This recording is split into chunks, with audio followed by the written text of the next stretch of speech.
ক্ষমতার অহংকার দুনিয়ায় যদি কেউ করে, শক্তি হোক, টাকা পয়সা হোক, পাওয়ার হোক, যে কোনো ক্ষমতার অহংকার যদি কেউ করে, সে আল্লাহর কাছে শয়তান হয়ে যায়। শয়তান সর্বপ্রথমেই অহংকার করেছিল ক্ষমতার। কিসের কথা বুঝতেছে? ও সর্বপ্রথমই আল্লাহর এই যে বিধানটা, এই আইনটা, আল্লাহর এই বক্তব্য শোনার পরেই বিদ্রোহ করেছিল ক্ষমতা দিয়ে, যে আমার ভেতরে পাওয়ার আছে, শক্তি আছে, আমি জ্বালিয়ে দিতে পারি, কিন্তু ও মাটি, ওর ভেতরে কিছু নেই, ও পড়ে থাকে। এই আয়াত থেকে তাফসির কারক যারা মুফাসসিরিন ইকরাম ব্যাখ্যায় লিখেছেন, আল্লাহর উপদেশ, আল্লাহর ওয়াজ, আল্লাহর পথ নির্দেশিকা গ্রহণ করেনি শয়তান। আজকে জীবিত মানুষদের সামনে আমরা কোরআনে কারীম তেলাওয়াত করেছি, সূরা মুলকের 2টা আয়াত। তাফসীরুল কোরআন মাহফিল এখানে লেখা, আমি তাফসীর আকারে কথা বলবো ইনশাআল্লাহ। মানুষ মরে গেলে কোরআন পড়ার দরকার নেই। কোরআনে কারীম আল্লাহ নাজিল করেছেন জীবিত মানুষদের জন্য। তাহলে এর বক্তব্য, বর্ণনা যা কিছু আছে, যতদিন জীবন আছে আপনার ততদিন লাগবে। আমি যদি কখনো তায়েফে যাই,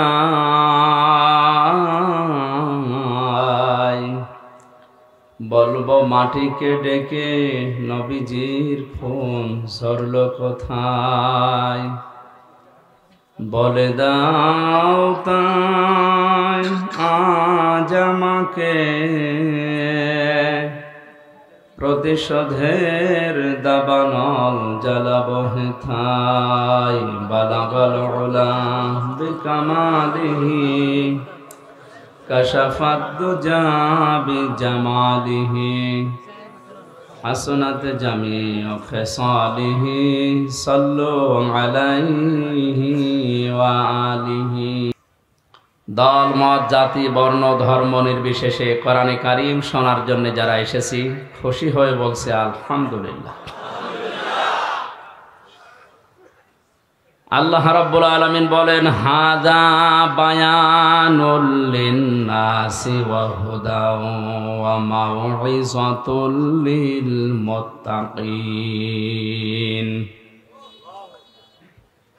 এ কোরআন আমি বিশ্বের মানুষের জন্য বায়ান হিসাবে, বক্তব্য হিসাবে, বর্ণনা হিসাবে নাজিল করেছি। আরবি গ্রামার অনুযায়ী লাম 13টা অর্থে ব্যবহার হয়। তার অন্যতম অর্থ হচ্ছে, লাম ব্যবহার করা হয় জীবিত মানুষদের জন্য। কাদের জন্য? বিশেষ করে বাংলাদেশ, ভারত, পাকিস্তান, এই 3টা দেশের মানুষ পাল্টিয়ে ফেলেছি এই কথাটাকে। আমরা অনেকে এই কোরআন পড়ি, তো মানুষ মারা গেলে, মানুষ মরে গেলে কোরআন পড়ার দরকার নেই। মরে গেলে কোরআন পড়া না পড়া ওর জন্য সমান, যদি ওর কোরআনের ওপরে দুনিয়ায় আমল না থাকে। এই জন্য পড়া লাগবে, তার সামনে বোঝানো লাগবে, বক্তব্য বিবৃতি দেওয়া লাগবে, ওই পর্যন্ত যতক্ষণ ওর জীবন আছে। কি আছে?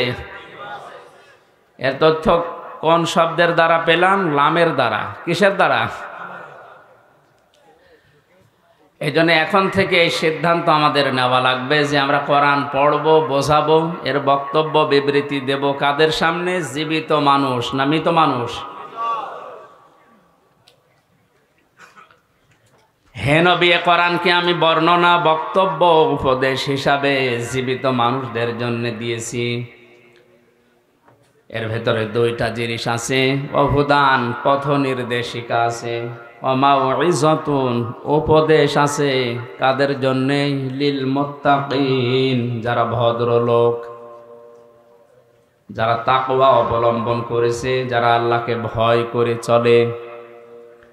কোরআনের উপদেশ কাজে লাগবে তাদের, কোরআনের পথ নির্দেশিকা মেনে নেবে তারা, যারা আল্লাহর ভাষায় ভদ্রলোক। কি লোক? আমরা জানি শয়তান ভদ্র না অভদ্র? বলেন বলেন। হযরত আদম নবীকে আল্লাহ যখন সৃষ্টি করলেন, 60 হাত লম্বা, 36 থেকে 40 হাত প্রায় মোটা, সেজদা দিতে বলেছিলেন, ফেরেশতারা সবাই এক বাক্যে রাজি ছিল না শুধুমাত্র ইবলিস শয়তান।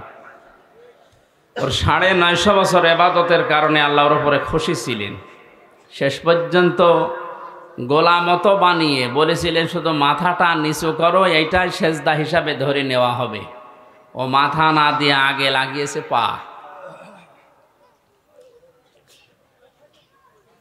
আল্লাহর কাছে আর্গুমেন্ট পেশ করে বলেছিল, আনা খায়রুম মিনহু খালাকতানি মিন নারি ওয়া খালাকতাহু মিন তিন। তুমি আমাকে আগুন দিয়ে বানিয়েছো আর ওইটা বানিয়েছো মাটি দিয়ে। আগুনের কাজ উপরের দিকে যাওয়া, মাটির কাজ নিচের দিকে যাওয়া। তাফসীর শব্দের শাব্দিক অর্থ খুলে ফেলা, উন্মুক্ত করা, আবরণ ফেলে দেওয়া। আপনি সভাপতির বাড়িতে যেয়ে যদি ডাক দেন যে সভাপতি সাহেব বাড়িতে আছেন, ওনার ছোট্ট একটা বাচ্চা বেরিয়ে এসে বলছে, আঙ্কেল আমার বাবা বাড়ি নেই, ঢাকায় গেছে, আপনার পরিচয় দেন, আসলে বলবো। এমনভাবে আঙ্কেল বলে আমারে সালাম দিয়েছে, এ কি ছেলে না মেয়ে এ বোঝার কোনো কায়দা নেই। এখন যদি নাম জিজ্ঞাসা করি তাও আমি ধোকা খাবো, কারণ এখন আমরা তো ডিজিটাল নাম রাখি, এমন নাম রাখি যে ছেলের নামও যা মেয়ের নামও তা। যে কয়েকদিন আগে ভোটে দাঁড়িয়েছিল না মাহিয়া মাহি, যে মাহি এই শব্দটা ছেলের নামও রাখে মানুষ, মেয়ের নামও রাখে। মাহিয়া মাহি মহিলা আর মাহি বি চৌধুরী পুরুষ মানুষ। এখন নাম বললে তো বুঝবেন না এটা আম্মু না আব্বু, ছেলে না মেয়ে বোঝার জন্য যেটা করা লাগবে, ওর পায়জামা বা প্যান্ট এটা খুলে ফেলা লাগবে। আপনি হাসতেছেন মানে? না খুললে আপনি বুঝবেন, কারণ চেহারার কাটিং, চুল যেভাবে কাটে ও বোঝার উপায় নেই যে কোন কাটিং এটা। তাহলে বাস্তবতা এখানে একটু বসিয়ে দেন।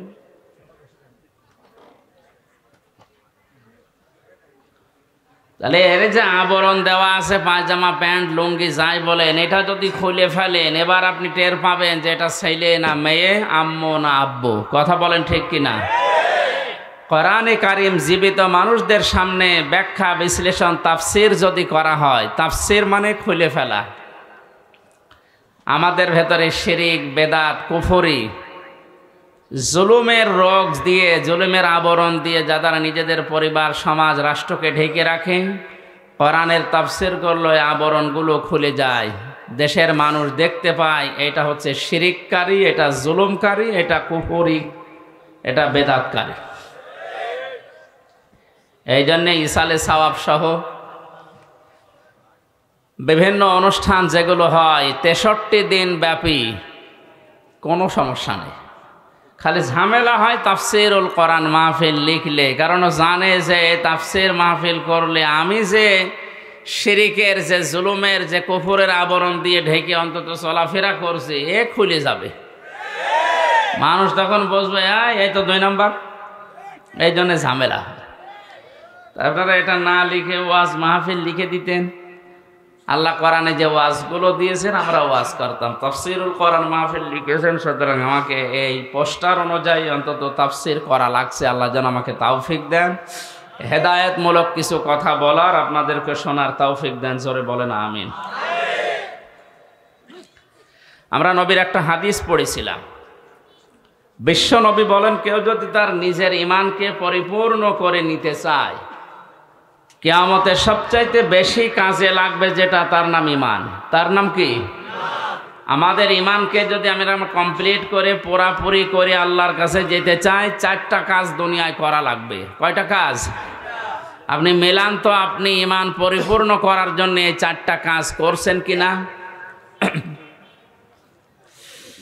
আন আবি উমামা রাদিয়াল্লাহু তাআলা আনহু قال قال النبي صلى الله عليه وسلم من أحب لله وبغض لله ومنع لله وأطاع لله فقد استكمل الإيمان।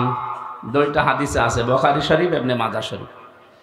আমি কথা ঘন্টাখানিক বলবো, কিন্তু শিক্ষামূলক কথা যেহেতু একটু চিন্তা ভাবনা নিয়ে শুনবেন। আর যেটা শুনবেন ওই মুহূর্ত থেকেই যেন বাস্তব জীবনে প্র্যাকটিক্যাল লাইফে আমল করতে পারি, এই নিয়ত করে শুনবেন। এইটাই যদি রাজি থাকেন তাহলে হাত তোলেন, লিল্লাহে তাকবীর। অনেকে হাত তোলেনি, ঠিক আছে, অসুবিধা নেই। না মানলে আমি আর কি করব। বলিল হাক্কু মির রাব্বিকুম ফামান শাআ ফালিয়াকুম ওয়া মান শাআ ফালিয়াকফুর। হে নবী, আপনি হক কথাগুলো বলেন, যার ইচ্ছা হয় সে মানুক, যার ইচ্ছা হয় সে কুফরি করুক। ইন্না আতাদনা লিয-যালিমিনা নারা, জালেমদের জন্য আমি আগুন তৈরি করে রেখেছি। সুতরাং আমার দায়িত্ব হচ্ছে সঠিক কথাগুলো সঠিকভাবে তুলে ধরা, আর আপনার দায়িত্ব হচ্ছে ওই কথাগুলো নিয়ে বাড়ি যেয়ে চিন্তা ভাবনা করা। লাস্তা আলাইহিম বিমুসাইতির, হে নবী, আপনাকে আমি দারোগা পুলিশ করে দুনিয়ায় পাঠাইনি যে মানুষ পিটিয়ে হেদায়েত করা লাগবে, অত দরকার নেই। আমার যতটুকু দায়িত্ব আছে আমি পৌঁছিয়ে দেব। সেই কুষ্টিয়া থেকে এসেছি কোরআনের দাওয়াত নিয়ে হেদায়েতমূলক কথা বলতে। আল্লাহ কপালে যদি হেদায়েত দিয়ে থাকেন আপনি ধন্য। আর যদি আপনার মন মানসিকতা কোরআন থেকে হেদায়েত নেওয়ার মতো না থাকে, আল্লাহ জোর করে আপনাকে আল্লাহর ওলি বানাবে, আল্লাহর অত দায় পড়েনি। বিশরে হাফি আবুল বাশারের কথা আমি পড়েছি ইতিহাসে। লোকটা মদখোর ছিল, জেনা ব্যভিচার করে বেড়াত, বন্ধুদের সাথে যাচ্ছিল। হঠাৎ বিসমিল্লাহির রহমানির রহিম লেখা একটা কাগজ পেয়েছে। কাগজটা হাতে নিয়েই বারবার চমা খায়, শুধু আরবি লেখা। এই কারণে বন্ধুদেরকে ডাক দিয়ে বললেন, যাও তোমরা মদের আড্ডাখানায় যাও, ফার্স্ট কোয়ার্টারে যাও, আজকে আমি আর যাব না। দৌড় দিয়ে বাড়িতে গিয়ে মাকে ডাক দিয়ে বলে, মা দেখেন তো এই কাগজের ভেতরে কার নাম লেখা, আমি তো পড়তে পারি না, মনে হচ্ছে আরবিতে লেখা। মা কোরআনে কারিম পড়তে পারত, কাগজ হাতে নিয়ে দেখে লেখা বিসমিল্লাহির রহমানির রহিম। 19টা অক্ষর আছে আয়াতের ভেতরে। কোন মানুষ যদি সওয়াবের নিয়তে একবার বিসমিল্লাহ পড়ে 190টা নাকি আল্লাহ সঙ্গে সঙ্গে লিখে দেন। আমাদের সম্পর্ক বিসমিল্লাহর সাথে। কিসের সাথে? বিসমিল্লাহর বাইরে যদি কারো সম্পর্ক থাকে, আপনি তার সাথে সম্পর্ক রাখলে মরবেন। বাশারের মা চোখের পানি ফেলে দিয়ে ডাক দিয়ে বলে, রব্বুল আলামিন, তুমি কি আমার বাশারকে কবুল করেছো নাকি? বলে, কোথায় পেলে কাগজ? পথের মাঝে চলতে গিয়ে পেয়েছি। কি লেখা আছে? বাশারের মা বলে, বাবা, এর ভেতরে তোমার ওই প্রভুর নাম লেখা আছে যিনি তোমাকে বানিয়েছেন। আল্লাহর 3টা নাম লেখা। বাশার ডাক দিয়ে বলে, মা, আমার আল্লাহর নাম, আমার সৃষ্টিকর্তার নাম এখানে লেখা, কোথায় রাখলে সম্মান বাড়বে বলেন তো? মদ খেতে যাওয়া, জেনা করতে যাওয়া যে টাকাগুলো আজকে আমি আর খরচ করিনি, এই টাকা আজকে আমি আর মদ খেতে যাব না। বাজারে গিয়ে মকমলের কাপড় কিনেছে, আল্লাহর এই 3টি নাম করে সুন্দর করে বেঁধেছে, মাথার উপরে রেখে সারাদিন তাকে রেখে সারা রাত পাহারা দিচ্ছে, আল্লাহর নাম কেউ যেন ক্ষতি করতে না পারে। হঠাৎ তার ঘুম এসে গেছে। ঘুমের ভেতরে কে যেন ডাক দিয়ে বলছে, বাশার, পথের মাঝখান থেকে তুলে এনে আমার নামকে যেভাবে সম্মান দিলে, আমিও তোমার নামকে আজকে সাধারণ মানুষের ভেতরে আর না, আমার বিশেষ বিশেষ বান্দাদের সাথে আমার কোরআনে কারিমের আয়াতকে সম্মান দেওয়ার কারণে তোমার নামটা আমার বিশেষ বান্দাদের সাথে লিখে দিলাম। শুধুমাত্র বিসমিল্লাহ শরীফকে সম্মান দেওয়ার কারণে মহান আল্লাহ তার এই মনের দিকে তাকিয়ে কোরআনে কারিমের মাধ্যমে তার হেদায়েত দিয়ে এমন জায়গায় পৌঁছিয়েছিলেন, বাশার বিশরে হাফি তিনি মস্ত বড় আল্লাহর ওলি পর্যন্ত হয়েছিলেন। আজ এই ময়দানে যারা কোরআনে কারিম আমরা শুনতে এসেছি, আপনার যদি মন তৈরি না হয় যে আমি ভালো হব, কোরআন থেকে হেদায়েত নেব, আর আল্লাহ জোর করে আপনাকে হেদায়েত দেবে, আমার আল্লাহর অত দায় পড়ে নাই। এখানে গুরুত্বপূর্ণ আর একটা কথা কয়েক মিনিটে বলি। মানিত্তাবাল হুদা বিগাইরিল কোরআন আদাল্লাহুল্লাহ। এই ভালো করে শুনে, আল্লাহর নবী বলেন, এটা মুসলিম শরীফের হাদিস, কোন মানুষ যদি কোরআন বাদ দিয়ে পৃথিবীর কোন জায়গায় হেদায়েত পাওয়ার জন্যে, ভালো হওয়ার জন্যে যায়, আল্লাহ নিজে দায়িত্ব নিয়ে তাকে গোমরা বানিয়ে দেয়। আলেম নেই এখানে?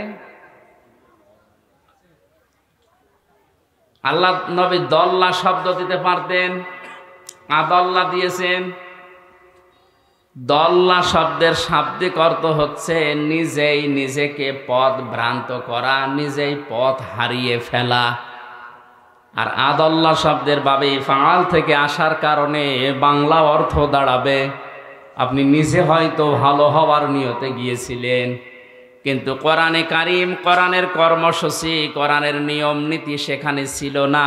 এই জন্যে আল্লাহ নিজে দায়িত্ব নিয়ে আপনাকে আল্লাহ নিজে আরো খারাপ বানিয়ে দেবে। এই হাদিস থেকে বাস্তব যেটা আমার এই চোখে ধরা পড়ছে, কোরআনে কারিম যেই দলে নেই, কোরআনে কারিম যেই দরবারে নেই, কোরআনে কারিম যেই পীরের কাছে নেই, ওখানে যদি কেউ ভালো হওয়ার নিয়তেও যায়, আল্লাহ নিজে তাকে খারাপ বানাবে। এই জন্য আদল্লা শব্দ দিয়েছেন। হেদায়েত দেওয়ার একচ্ছত্র মালিকানা নবীজির। কার? বলেন বলেন। তিনি যদি বলেন যে আমি তোকে নিজে গোমরা করে দেব, পথ ভ্রান্ত করে দেব, পথ ভ্রষ্ট করে দেব, কক্সবাজারবাসী বলেন কে আপনাকে হেদায়েত দিয়ে জান্নাতের পথ দেখাবে? বলছে আল্লাহ। আপনি কোন জগতে আছেন? ভালো করে শুনতে বলছি। শাব্দিক অর্থ এটা বাবে ইফাল থেকে আসার কারণে আদাল্লাহুল্লাহ, আল্লাহ নিজে দায়িত্ব নিয়ে, তিনি ফাইল, এখানে তিনি কর্তা, নিজে দায়িত্ব নিয়ে আপনাকে গোমরা বানাবে, খারাপ বানাবে। আরো আগে যদি বিড়ি না খেতেন, যেখানে কোরআন নেই ওখানে গেলে আপনি বিড়ি খাবেন। তার বাস্তব প্রমাণ আমার কুষ্টিয়ার লালনের মাজা। কত মানুষ বিভিন্ন জেলা থেকে যায়, মনে করে যে আল্লাহর ওলি, অথচ কোরআন ওখানে চলে না। এই কথা বলেন না কেন? ওখানে মন মন গাঁজা পাওয়া যায়।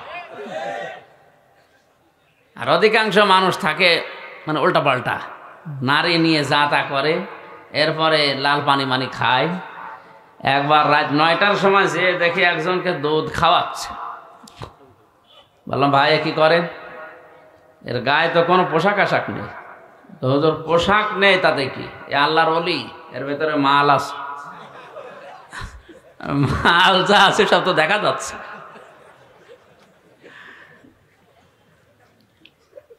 এর ভেতরে যদি কোনো মাল থাকে, এ মাল তো সবার আছে, এ মাল সবার নেই, তো ও মাল দেখার দরকার নেই। নতুন কোনো মাল যদি থাকে ওইটা দেখা। দেখেন এখানে কোরআনের নিয়ম নীতি থাকলে একটা মানুষ, যেখানে হাঁটুর উপরে কাপড় তোলা একজন পুরুষের জন্য নিষিদ্ধ, হারাম, আর উলঙ্গ হয়ে প্রায় বসে আছে, আর ওরে দুধ খাওয়ায় আর মনে করে আল্লাহর ওলি। এখানে কোরআন আছে? বলেন বলেন। অথচ মানুষ যারা যায় ভালো হওয়ার নিয়তে, অনেকে যায় যে আল্লাহর ওলির দরবারে যাচ্ছে, যাওয়ার পরে দেখা যায় আরো খারাপ হয়। আগে যদি বিড়ি না খেত এখন বিড়ি খায়, আগে গাঁজা খেত না এখন গাঁজা খায়। এজন্য আজকের এই ময়দান থেকে সিদ্ধান্ত নেওয়া লাগবে, কোরআন যেখানে নেই ওই দল যদি আমার বাবাও প্রতিষ্ঠা করে আমি ওখানে যাব না। যেই দরবারে কোরআন চলে না ও দরবার যদি আমার বাবার দরবার হয় তারপরও আমি যাব না। যদি যায় আমাকে খারাপ বানিয়ে দেবে কে? এ দোষ কার? কারণ কোরআন নেই, তুই ওখানে গেলি কেন?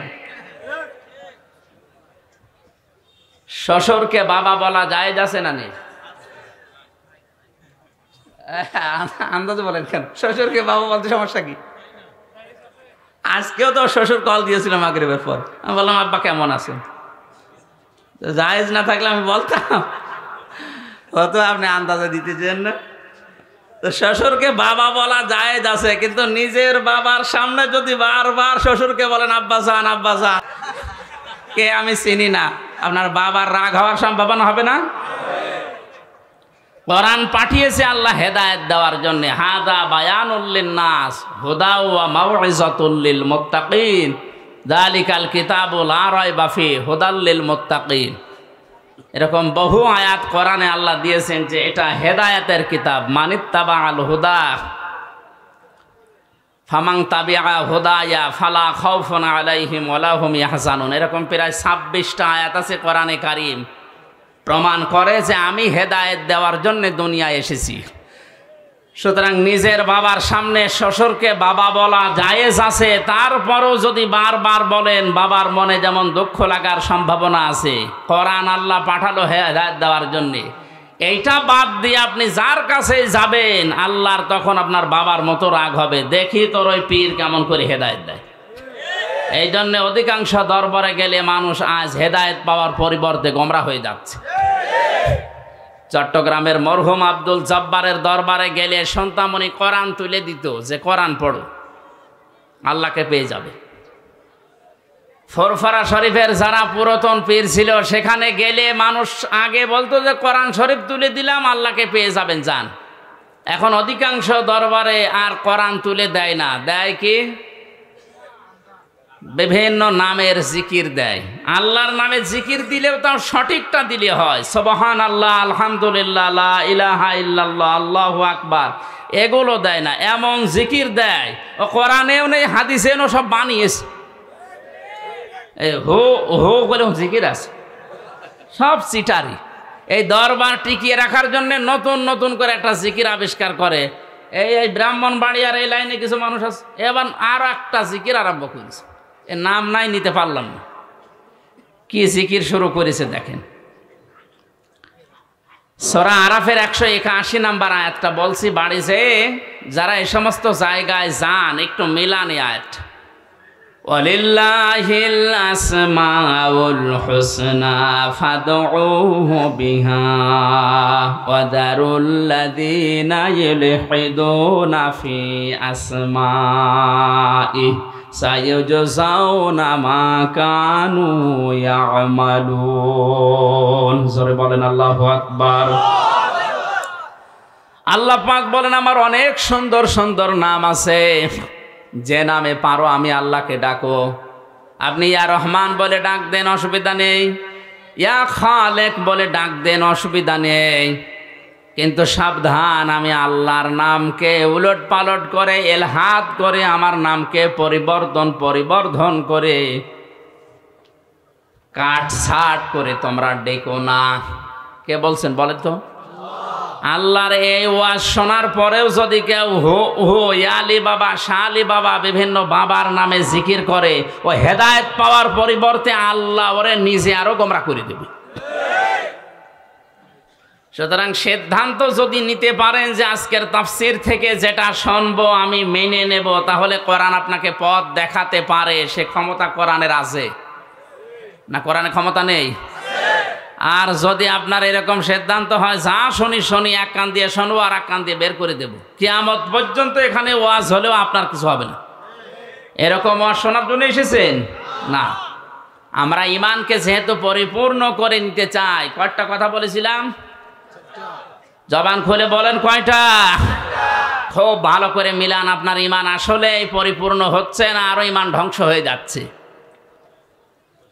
আল্লাহর নবী বলেন মান আহাব্বা লিল্লাহ, কেউ যদি তার ইমানকে পরিপূর্ণ করে নিতে চায়, সে যাকে ভালোবাসবে সেটা যেন আল্লাহর জন্য বাসে, দুনিয়ার কোনো স্বার্থ পাওয়ার জন্য না, দুনিয়ায় কোনো নামের জন্য না, ভাইরাল হওয়ার জন্য না। সে শুধু ভালোবাসবে কাউকে। কার জন্যে? আমাদের আজ এইটা কিন্তু দিন দিন কমে যাচ্ছে। আমরা আল্লাহর জন্য কাউকে ভালোবাসতে পারছি না।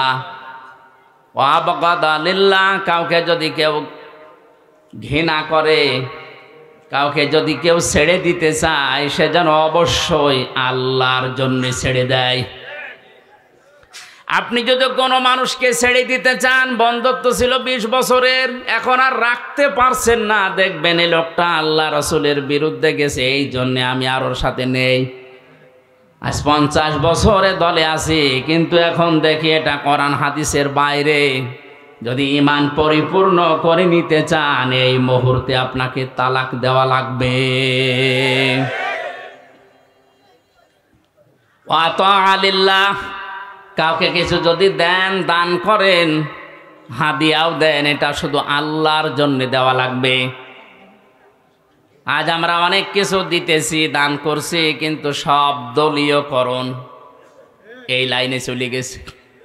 আমি যে ঈমান পরিপূর্ণ করে নেওয়ার জন্য আল্লাহর জন্য দেব, এই মন মানসিকতা আমাদের নষ্ট হয়ে যাচ্ছে। অমানা আলিল্লাহ, আপনি যদি নিষেধ করেন কাউকে দিতে, কাউকে দেবেন না, এইটাও হওয়া লাগবে শুধুমাত্র আল্লাহর জন্যে। নবীজি বলেন কথাগুলো যদিও ছোট ছোট, এই 4টা কথা যাদের মগজ আছে মাথায়, তামাম দুনিয়া দেখবেন এর ভেতরে লুকিয়ে আছে। আমার তো মনে হয় এই 4টা কথায় নবীজি যা জানাতে চেয়েছেন, আমার যতদিন হায়াত আল্লাহ দিয়েছেন, আমি এই 4টা পয়েন্টের উপরে যদি কথা বলি আমার জীবনই শেষ হয়ে যাবে। সব এর ভেতরে আছে।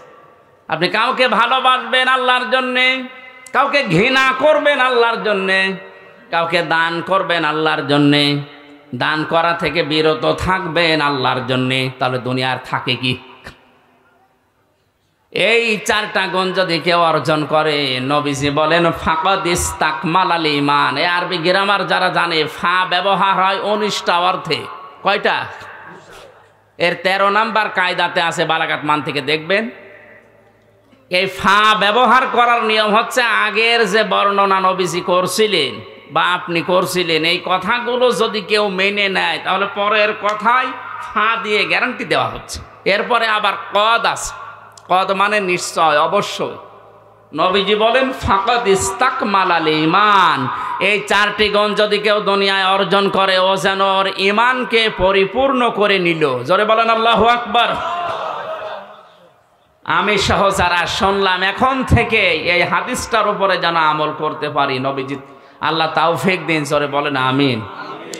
সূরা মুলক থেকে 2টা আয়াত পড়েছি, জবান খুলে তাফসীর শোনার নিয়তে। শয়তান যদি আশপাশে থাকে যেন চলে যায়। বলেন আউযু বিল্লাহি মিনাশ শাইতানির রাজিম।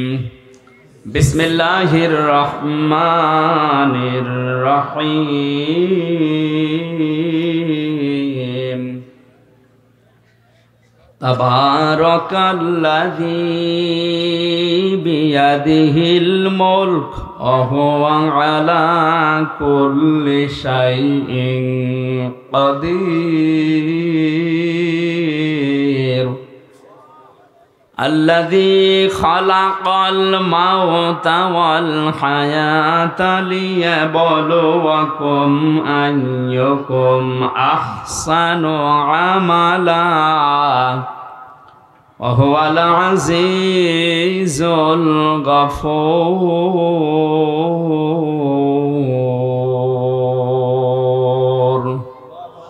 সাদাকাল্লাহুল আযীম। সূরা মুলক কোন সূরা?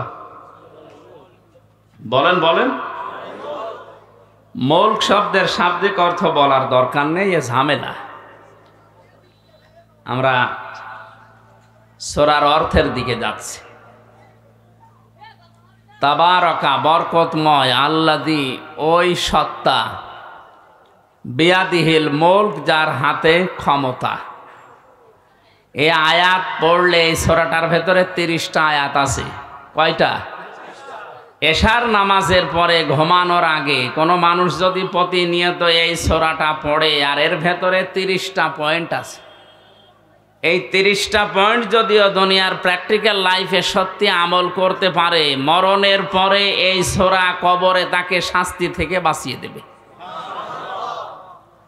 এমনকি কিয়ামতের ময়দানে সূরায়ে মুলক আল্লাহর সামনে দাঁড়িয়ে ঝগড়া পর্যন্ত করবে রব্বুল আলামিন। তোমার এই বান্দা তার প্র্যাকটিক্যাল লাইফে আমাকে আমল করেছিল, আমাকে কাজে পরিণত করেছিল। সুতরাং আমি তোমাকে বলছি, তোমার এই বান্দাকে তুমি মাফ করে দাও, নয়তো তোমার কোরআন থেকে আমারে কেটে বাদ দিয়ে দাও। আমার মতো সলিমদ্দি আপনার মতো মানুষের জন্য কোরআন থেকে আল্লাহ আয়াত কেটে বাদ দেবে? বলেন বলেন। শেষ পর্যন্ত আল্লাহ আমাকে আপনাকে যারা এই আয়াতটা এখন থেকে আমল করবেন, শেষ পর্যন্ত নবীজি বলেন আল্লাহ তাদেরকে মাফ করেই দেবে। কি আছে এই সূরার ভেতরে? যেহেতু 30টা আয়াত আমরা 2টা পড়েছি, অন্তত 2টা পর্যন্ত দেখি কি আছে। বরকতশালী,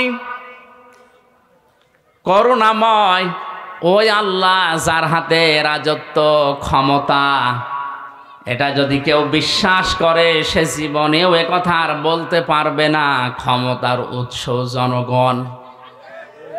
তাকে কথা বলা লাগবে, মুখেও বলা লাগবে, বিশ্বাসও করা লাগবে ক্ষমতার একচ্ছত্র মালিকানা আল্লাহর। তাবারাকা শব্দ দিয়ে আল্লাহ আয়াত শুরু করলেন কেন? যতগুলো তাফসীর আমি দেখেছি, মুফাসসিরিন ইকরাম জানিয়েছেন যত রকমের দোষ দুনিয়ার মানুষ আল্লাহকে দিতে পারে, সব দোষ থেকে, সব আয়েব থেকে আমার আল্লাহ নিজেকে আগেই মুক্ত ঘোষণা করছেন।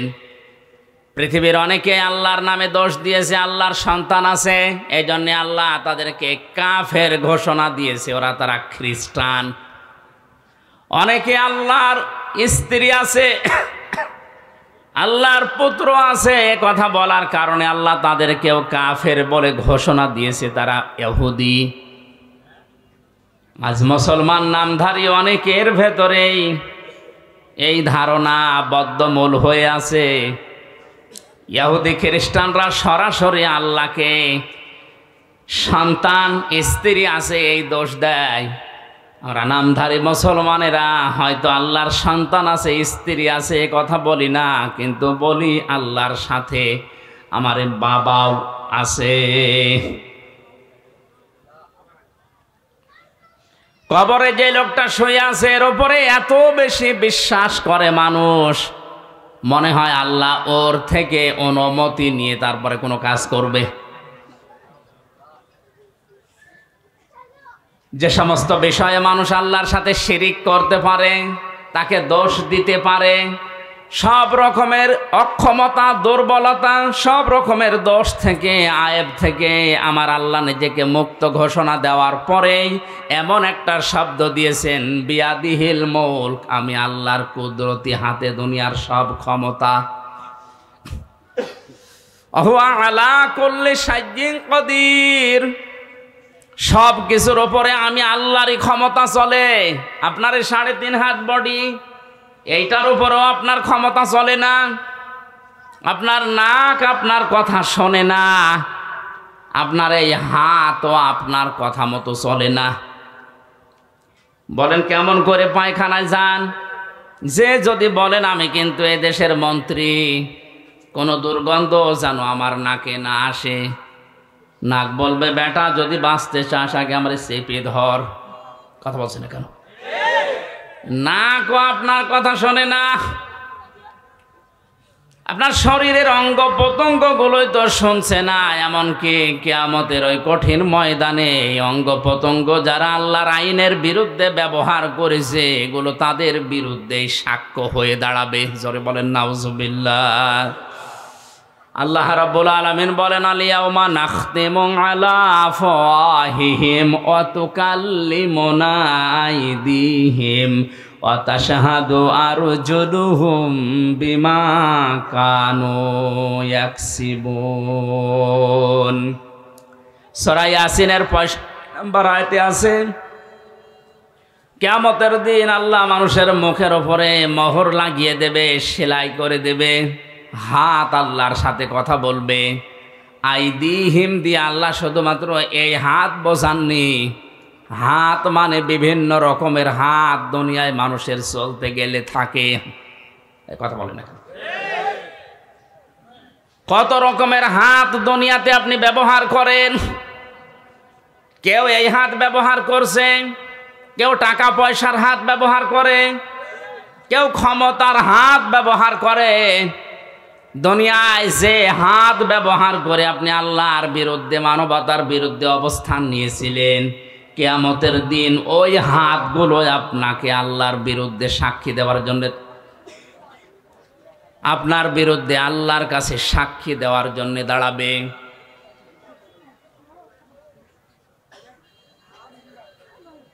কক্সবাজারবাসী, এই জন্য আমাদের এখান থেকে থেমে যাওয়া লাগবে। আমার হাত দিয়ে, সে সম্পদের হাত, ক্ষমতার হাত, এই হাত কোনো হাত দিয়ে যেন আল্লাহ রসুল এবং মানবতার বিরুদ্ধে কোনো কাজ না হয়। আজকে হয়তো অনেককেই দেখতে পাচ্ছি, কিন্তু চোখ বন্ধ করার পরে আমার সাথে থাকা দূরের কথা, কেউ আমার সাথে থাকতেও চাইবে না। কোরআনে কারীম জানিয়েছে, ওয়াকুল্লুহুম আতিহি ইয়াউমাল কিয়ামাতি ফারদা। সূরা মরিয়মের 95 নম্বর আয়াতে আছে, কিয়ামতে প্রত্যেকটি মানুষকে আল্লাহ তার নিজের কাছে ডাকবেন, স্রেফ একা একা। কয়জন করে বলেন বলেন? সুতরাং বিভ্রান্তি যদি কেউ ছড়ায়, কিয়ামতে অনেকে হাজার হাজার মুরিদ নিয়ে উঠবে, এটা পুরা মিথ্যা কথা, এই আয়াতের সাথে সাংঘর্ষিক। কোন মানুষ যদি বলে কিয়ামতে আমার অমক বাবা লক্ষ কোটি মুরিদ নিয়ে আসবে স্লোগান দিতে দিতে, এটা মিথ্যা কথা। আল্লাহর কোরআন জানিয়েছে কিয়ামতে প্রতিটি মানুষ উঠবে। কয়জন করে বলেন বলেন? ফাইদা নুফিখা ফিস-সূরি ফালা আনসাবা বাইনাহুম ইয়াউমাইযি ওয়ালা ইয়াতাসাআলুন। সূরা মুমিনুনের ভেতরে আল্লাহ বলেন, যখন সিংহায় ফৎকার দেওয়া হবে, যত রকমের সম্পর্ক আছে মানুষের সাথে, সব সম্পর্ক কাট হয়ে যাবে। রক্তের সম্পর্ক হোক, আত্মীয়তার সম্পর্ক হোক, দলীয় সম্পর্ক হোক। ও কক্সবাজারবাসী, এই সামনে আমার শুধু এই 20,000 মানুষ বসে নেই, মিডিয়ারা কালকে এটা ছড়াবে, তাম দুনিয়ার 750 কোটি মানুষের কাছে এটা ছড়িয়ে যাবে বিভিন্ন ভাষায়। সবাইকে সামনে নিয়ে বলছি, কিয়ামতের ময়দানে সব সম্পর্ক কাট হয়ে যাবে। ওয়ালা ইয়াতাসালুন, এমনকি কেউ কারো সম্পর্কে কোনো প্রশ্ন করার সুযোগ পাবে না। পরিচয় থাকলেও পরিচয় দিতে চাইবে না, ভুলে যাবে।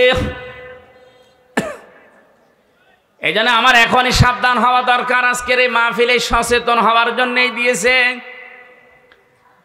আল্লাহ যেহেতু সব কিছুর উপরে ক্ষমতাবান, তার দিকে ভরসা আমারে ঠিক ওই পরিমাণ করা দরকার। কথা বলেন ঠিক কিনা? আমার বাস্তব জীবনের কথা বলছি। আমার 2টা মেয়ে আছে, একটা 10 বছর, একটা এই 3.5-4 বছর। বড়টাকে আমি ওপরের দিকে ভাবে ছুড়ে মারলে ও কান্নাকাটি করে, আর ছোটটারে ওপরে তুললে ও যত উপরে তুলতে চায় তত আরো হাসে।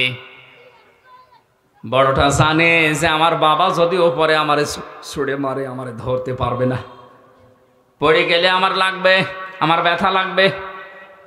আর ছোটটার ভেতরে এখনো পর্যন্ত ওই বুঝ আসেনি, ওরে যত উপরে ছুড়ে মারি তত হাসে, কারণ ওর বিশ্বাস আছে আমার উপরে আমার বাবা যত উপরে মারুক না কেন নিচে হাত পেতে রাখবে।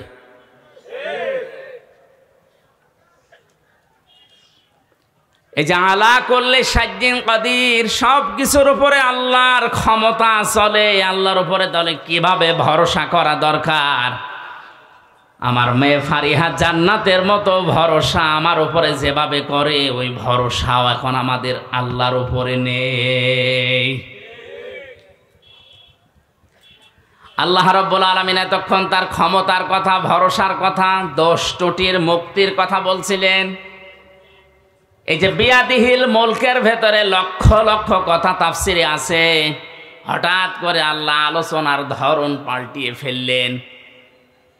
তার ক্ষমতার কথা, নির্দোষের কথা, পবিত্রর কথা, এগুলো বলতে বলতে আল্লাহ সব পাল্টিয়ে আলোচনার ধরন পাল্টিয়ে দিয়ে বললেন, এবার মানুষের জীবন এবং মৃত্যু সংক্রান্ত ভয়ঙ্কর দুইটা তথ্য আল্লাহ দিয়েছেন।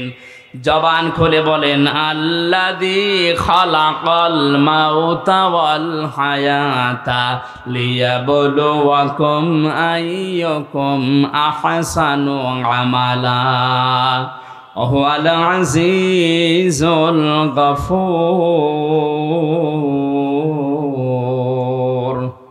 আজকে নতুন একটা তথ্য এই আয়াত থেকে আপনাদেরকে শোনাবো। শেষের দিকে একটু তাফসীর শেষ হোক।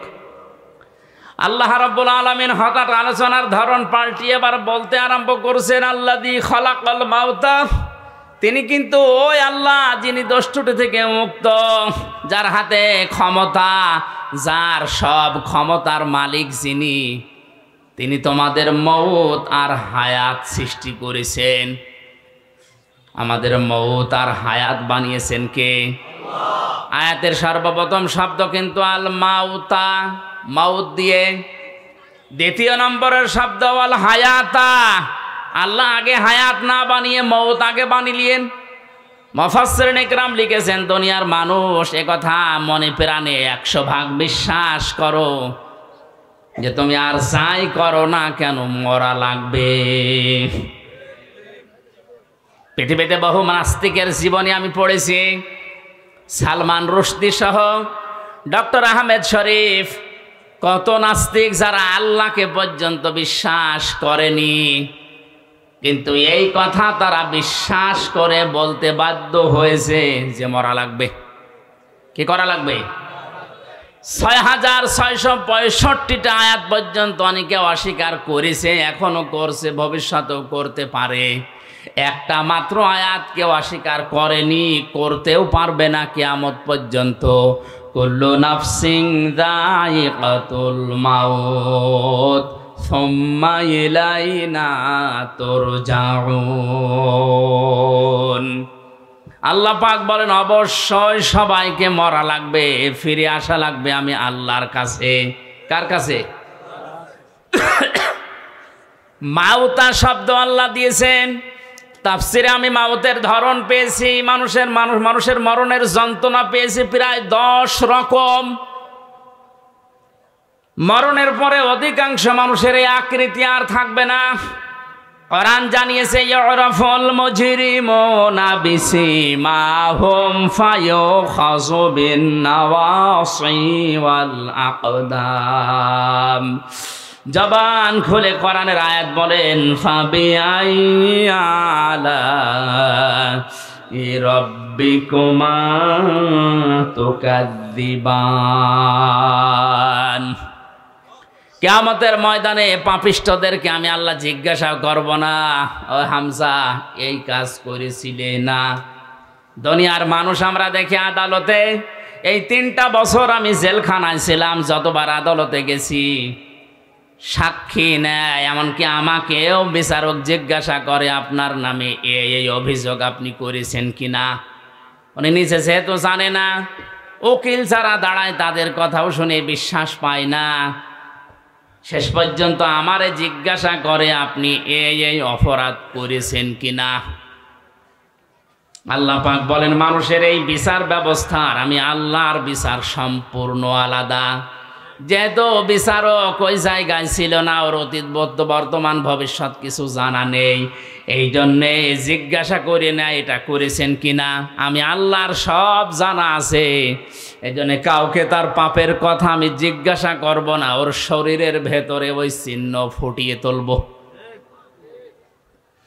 তাফসিরে 10 প্রকার মানুষের নাম আমি পেয়েছি। অনেক মানুষ মরণের পরেই তার চেহারা পাল্টিয়ে কুকুরের মতো হয়ে যাবে। আপনি যতই সুন্দর করে কাফন দাফন দিয়ে উপরে ফুলের পাহাড় লাগিয়ে দেন, ভেতরে আল্লাহ তার আকৃতি কুকুর বানিয়ে দিয়েছে। কুকুরের চেহারা হবে কাদের? তাফসিরে আছে, মুফাসসিরিন ইকরাম জানিয়েছেন, দুনিয়ায় কুকুরের স্বভাবকে, একটা কুকুরকে আপনি খাবার দেবেন, যা দিয়েছেন, ও যদি মরণ পর্যন্ত খায় তাও শেষ হবে না। পাশেরটা যদি কিছু দেন হামলা দেবে। এই কথা বলছেন এখন? কুকুরের এই চরিত্র, এই স্বভাব আজ বাংলাদেশে অনেকের ভেতরে আছে। নিজের যা সম্পদ আছে, যা উপার্জন করেছে, ও যদি মরণ পর্যন্ত খায় তাও শেষ হবে না, এরপরেও মানুষ এটা হামলা দেয়। এ ধরনের মানুষ দিন দিন কমে যাচ্ছে। হ্যাঁ, এ 15-20 বছরে আরো বেড়েছে। নিজের যা আছে আমার মনে হয় ওর 14 বংশ কোনোদিন শেষ হবে না খেয়ে, এরপরেও পাশেরটায় হামলা দেয়। আল্লাহর কসম, কোরআনে কারিমের সূরা রহমানের এই আয়াত থেকে বলছি, মরণের পরে আপনার আকৃতি থাকবে না। যদি থাকে তাহলে কোরআনের এই আয়াত মিথ্যা হয়ে যাবে। এক কথা বলে ভাই, এখানে সমস্যা আছে। এই ইউটিউবার যারা আছে, এই যে ভিডিও করছে, এই কথাটা মনে হয় কাট করে কালকে ছেড়ে দেবে যে হুজুর কোরআন মিথ্যা হয়ে যাবে, এই কথা বলতেছে। আমি এটা বললাম, আমি করোনা নিয়ে একটা তথ্য দিয়েছিলাম ভোলাতে, এরা কাটসাট করে এমন ভাবে উপস্থাপন করেছে, রিমান্ডে আমারও জিজ্ঞাসা করে, হ্যাঁ আপনি এটা বলেছেন, অথচ আমি তো ওইটা বলতে চাইনি। আগের কথা পরের কথা কেটে দিয়ে এখানে প্রসাব করিবেন, না করিলে 50 টাকা দেবেন। প্রসাব যদি নাও লাগে, টাকা বাঁচানোর জন্য প্রসাব করিয়ে নি, শেষে ধরা খায়। আমার এই ধরা খাইয়েছে এরা, এই কাটসাট করে 2 মিনিট 2.5 মিনিট করে ছাড়ে, আর এইগুলো আমার রিমান্ডে জিজ্ঞাসা করে। অথচ ওই কথা তো আমার না, আপনি আগের কথা পরের কথা 1 ঘন্টা 1.5 ঘন্টা 2 ঘন্টা কথা বলি, এগুলো না দিয়ে মাঝখান থেকে 2.5 মিনিট দিয়ে দিলেন। ও আগে পরে কি আছে আমি তো জানি না। অন্তত এই 150-200 ক্যামেরা যারা এসেছেন, আপনাদের হাতে পায়ে ধরে বলছি, এই ক্ষতি আর করেন না, আমি আবার হয়তো আপনাদের জন্য যাব, কারণ এরাই ঝামেলা করে। এটা আর করেন না ভাই। এই জন্য আমাদের আকৃতি যদি মরণের পরে কুকুরের মতো করতে না চাই, তাহলে মানুষের সম্পদে হামলা দেওয়া, অবৈধভাবে খাওয়া, এটা এই মুহূর্ত থেকে বন্ধ করা লাগবে। কিছু মানুষের আকৃতি হবে সাপের মতো, সর্পের মতো। সাপের কাজ হচ্ছে একটা মানুষকে সবল দেয়, লোকটা মারা যায়, সাপের কোনো লাভ।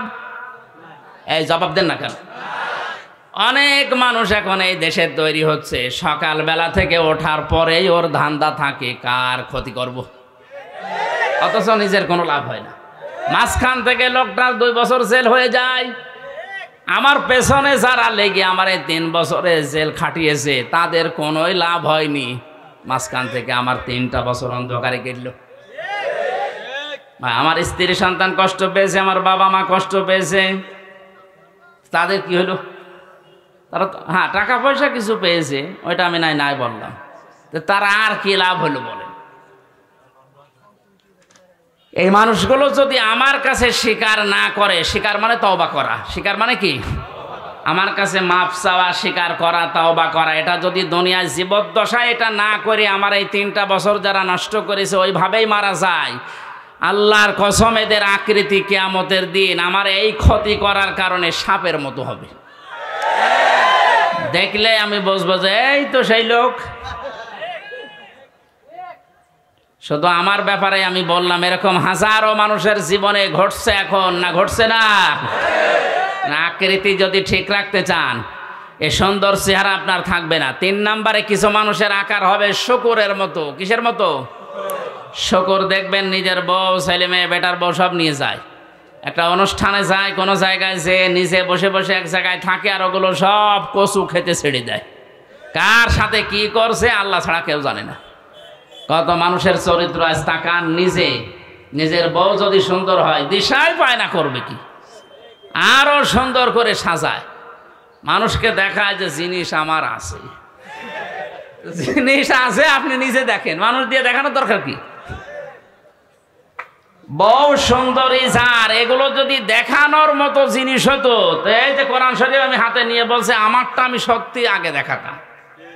আপনার যদি আমার বউ একেবারে কম সুন্দর তা না। রিমান্ডে একটা কথা তো বলতে নেই, রিমান্ডে আমার বিয়ের একটা ছবি ছিল মোবাইলে, ছবি উল্টাতে উল্টাতে বলছে, হ্যাঁ হুজুর আপনার এই মোবাইলে পূর্ণিমার ছবি। পূর্ণিমা মানে পূর্ণিমা আমি কোথায় পাবো? এই যে এটা আমার বউ। হ্যাঁ হুজুর এত সুন্দর বউ কি করে পাইল? এই বউ দাঁড়ান তুলে নিয়ে আসবো। এই শেষ পর্যন্ত আরো ঘটনা যা ঘটার ঘটেছে। সম্মানিত ভাইরা, বউ দেখানোর জিনিস না, এটা দেখার জিনিস। মেয়ে লোকের এই চেহারা, এই সৌন্দর্য শুধুমাত্র তার স্বামীর জন্যে, তার বাবার জন্যেও না। এক কথা বলেন না কেন? যে বাবা জন্ম দিয়েছে ওই বাবার জন্যও যদি এই সৌন্দর্য উপভোগ করা জায়েজ না থাকে, শুধু স্বামী বাদ দিয়ে, তাহলে দুনিয়া আর কার জন্য জায়েজ হয়? আপনি আবার বিবেক দিয়ে বলেন।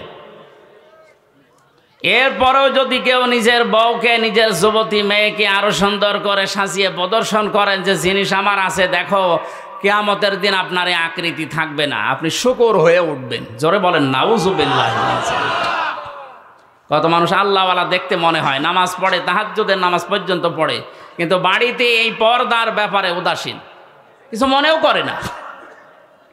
আমার জেলাতে একবার ম্যাট্রিক পরীক্ষা দিতে নিয়ে যাবে মেয়েকে, এই 16 বছর 17 বছর বয়স এরকম যুবতী মেয়েকে ম্যাট্রিক পরীক্ষা দেওয়ার জন্য বাবা এই ভ্যানের পেছনে বসে ঘোমটা দিয়ে তসবিহ নিয়ে আল্লাহ আল্লাহ করছে, আর মেয়েকে সামনে বসিয়েছে। আমি মোটরসাইকেল নিয়ে সামনে দিয়ে যাচ্ছিলাম, ডাক দিয়ে বলছে, মুরব্বী এইভাবে আছেন একেবারে সব কিছু ঢেকে? বলছে, বাবাজি দিনকাল ভালো না, কার মেয়ের দিকে নজর দেয় বলা যায় না, এই জন্য আমি আল্লাহ আল্লাহ করছি। সামনে এটাকে আমার মেয়ে পরীক্ষা দিতে যাচ্ছে, তা আপনি সামনে ক্ষেপণাস্ত্র ফিট করে রেখেছেন আর পড়ছেন সুবহানাল্লাহ আলহামদুলিল্লাহ আল্লাহ, এ কাজ হবে? আগে ওইটা ঢাকেন, আপনার মাথায় পাগড়ি দেওয়ার দরকার নেই, এই পাগড়ি ওই মেয়ের মাথায় দিয়ে। এই জন্য আকৃতি যদি শুকুরের মতো করতে কেউ না চান, এই মুহূর্তে নিজের বউকে, নিজের বোনকে, বেটার বউকে, নিজের মেয়েকে পর্দার ভেতরে নিয়ে আসেন। এটা আপনাকে বাঁচার জন্য আমি বললাম। এরকম 10 প্রকার আছে, আমি সবগুলো বলতে পারছি না। কয়টা পর্যন্ত করব? 12টা না শেষ করে দেব? 12টা পর্যন্ত করি নাকি? হ্যাঁ, চুপ করে। সভাপতি আছে না? আলহামদুলিল্লাহ। সুবহানাল্লাহ। ঠান্ডা তো নিয়ে আসার দরকার নেই, এখানে থাকলে দেন, না থাকলে থাক। হ্যাঁ হ্যাঁ ঠিক আছে। সুবহানাল্লাহ আলহামদুলিল্লাহ লা ইলাহা ইল্লাল্লাহ সুবহানাল্লাহ আলহামদুলিল্লাহ লা ইলাহা ইল্লাল্লাহ।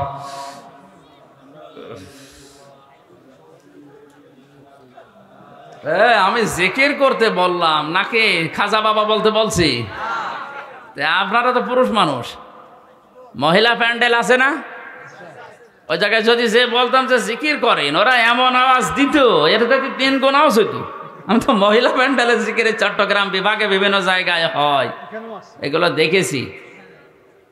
জিকির করতে বললাম, আপনারা যে কায়দা জিকির করছেন, এখানে পুরুষ মানুষ আছে তো?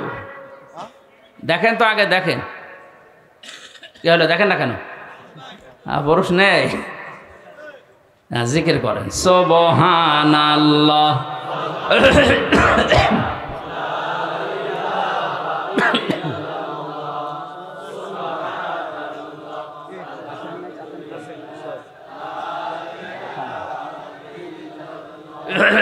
সুবহানাল্লাহ আলহামদুলিল্লাহ লা ইলাহা ইল্লাল্লাহ লা ইলাহা ইল্লাল্লাহ মুহাম্মাদুর রাসূলুল্লাহ।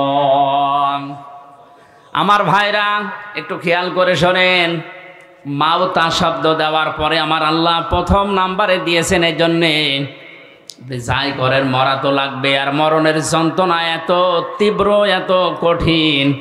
অজাতে সাকরাতুল মাউতি বিল হক যালিকা মা কুনতা মিনহু তাহিদ। আল্লাহ রাব্বুল আলামিন বলেন, পৃথিবীর সব কিছু তোমার দৃষ্টিতে মিথ্যা হতে পারে, কিন্তু মরণের যন্ত্রণা হক, এটা সত্য।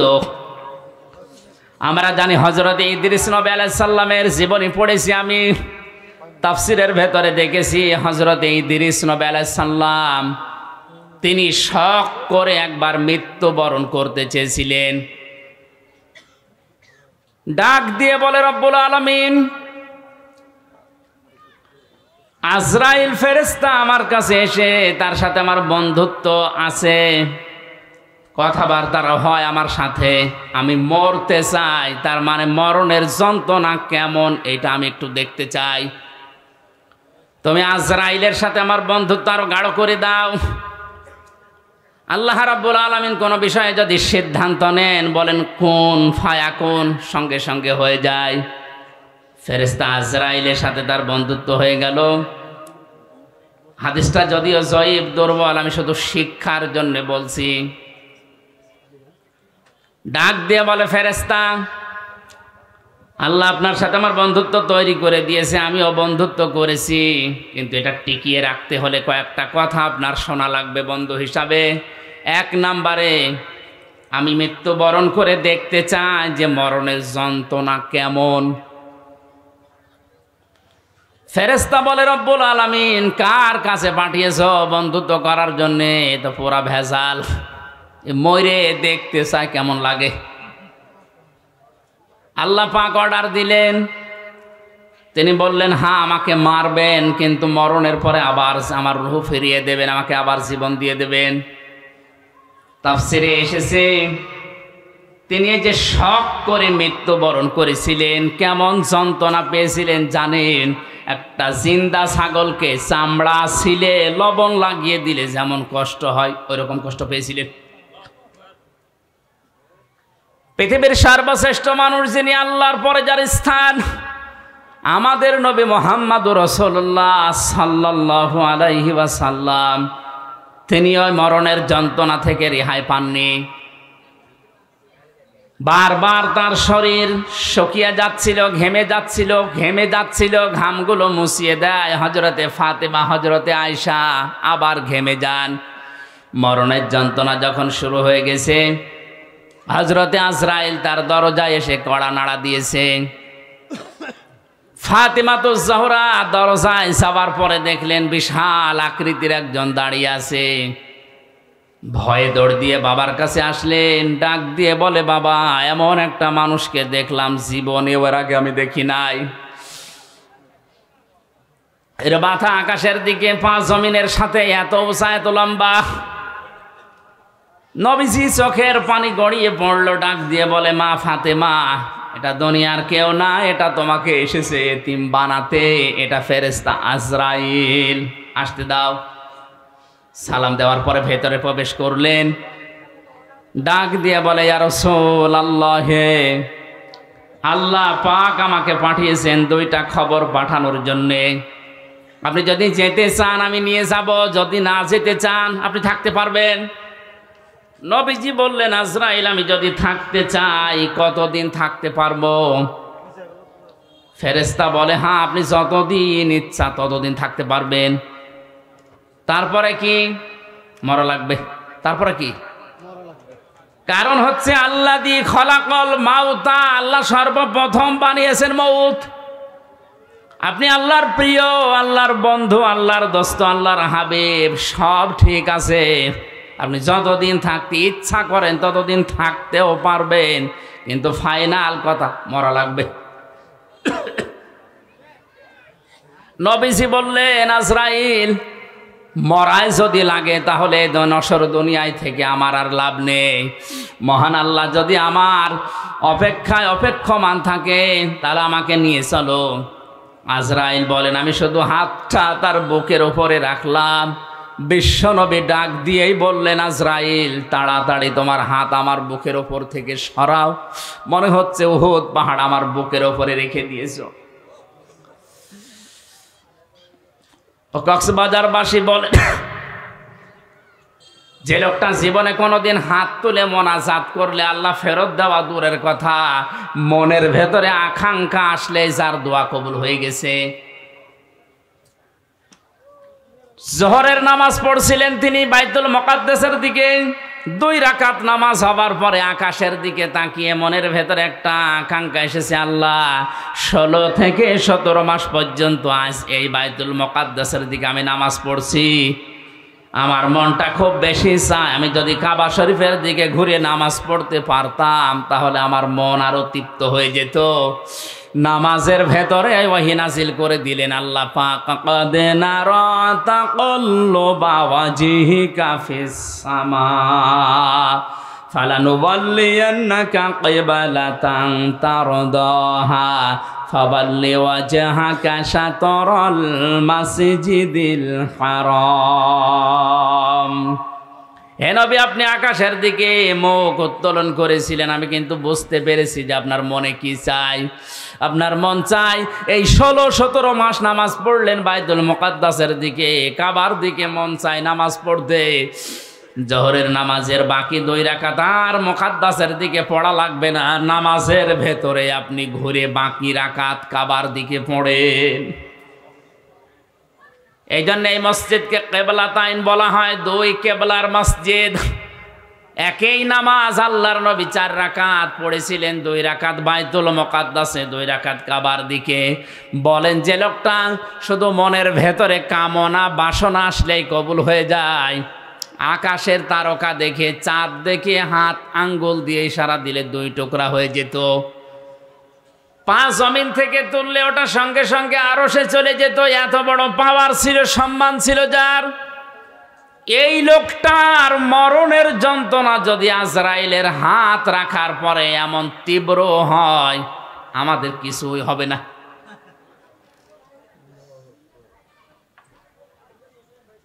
হযরত ঈসা আলাইহিস সালামের ঘটনা আমি তাফসিরে বাইজাবের ভেতরে পড়েছি। হযরতে ঈসা নবীর জামানার সমসাময়িক মানুষেরা খুব ভালো করে খেয়াল করেন, মরণ মাউতা শব্দ আল্লাহ দিলেন প্রথমেই কেন, আর মরণের যন্ত্রণাটা কেমন, কতদিন থাকে এটা। হযরতে ঈসা নবীর উম্মতেরা ডাক দিয়ে বলেন, আল্লাহর নবী আপনি বিভিন্ন মুজিজা দেখিয়েছেন, আজকে একটা নতুন মুজিজা আপনাকে দেখানো লাগবে। এটা একটা পুরাতন কবরস্থান, এখান থেকে যদি আপনি একটা লাশ উত্তোলন করে জীবিত করে তার মুখ থেকে সাক্ষী নিতে পারেন যে লা ইলাহা ইল্লাল্লাহ ঈসা রুহুল্লাহ, তাহলে আপনার উপর আমরা সবাই ঈমান আনবো। নবীরা বিপদে পড়লে সঙ্গে সঙ্গে সেজদায় পড়ে যেতেন। হযরত ঈসা সেজদায় পড়ে ডাক দিয়ে বলে, রব্বুল আলামিন, এরা আমাকে একটা চ্যালেঞ্জ ছুড়ে দিয়েছে, এই চ্যালেঞ্জের মোকাবেলা করা আমার দ্বারা সম্ভব না, যদিও আমি নবী। তোমার সাহায্য লাগবে এখন, মেহেরবানি করে এদের হেদায়েত দেওয়ার উসিলায় হলেও তুমি আমাকে সাহায্য করো, পাঠাও। আল্লাহ রাব্বুল আলামিন তাকে ওহী দিলেন, কবরের দিকে আঙ্গুল দিয়ে তিনি বললেন, কুম বিইজনিল্লাহ, হে কবরবাসী, আল্লাহর হুকুমে তুমি জিন্দা হয়ে যাও। সঙ্গে সঙ্গে কবর থেকে একটা মরা মানুষ জিন্দা হয়ে হযরত ঈসা নবীকে সালাম দিয়েছে। সালাম দেওয়ার সঙ্গে সঙ্গে বললেন, হে আল্লাহর নবী ঈসা রুহুল্লাহ, এ সালাম শুধু আমি আমার পক্ষ থেকে না, আমার বাবার পক্ষ থেকে সালাম আপনি গ্রহণ করেন। হযরত ঈসা আশ্চর্য হয়ে বললেন, আল্লাহর বান্দা, কে তুমি, তোমার পরিচয় কি, আর তোমার বাবাই বাপকে? কবরবাসী ডাক দিয়ে বলেছেন, আল্লাহর নবী ঈসা, আমি আজকের সন্তান না, আজকে থেকে 4500 বছর আগে আমি দুনিয়া থেকে বিদায় নিয়েছি। আমার বাবার নাম হযরতে নূহ আলাইহিস সালাম, আর আমার নাম শাম। আমার বাবা ইন্তেকালের আগে আমাকে জানিয়েছিল যে মরণের পরে তোমাকে 1000 বছর পরে আবার একবার জিন্দা হওয়া লাগবে জামানার নবী হযরতে ঈসার মুজিজার কারণে। এটা আল্লাহ আমাকে জানিয়েছে, এটা তোমাকে আমি ওসিয়ত করলাম। তুমি যেহেতু আবার জিন্দা হবে, এক নবী আর এক নবীর ভাই, এজন্য আমি নূহুর ভাই হযরতে ঈসা, আমার ভাই ঈসা যখন তোমাকে জিন্দা করবে ওই সময় তুমি তাকে আমার সালামটা পৌঁছিয়ে দিও।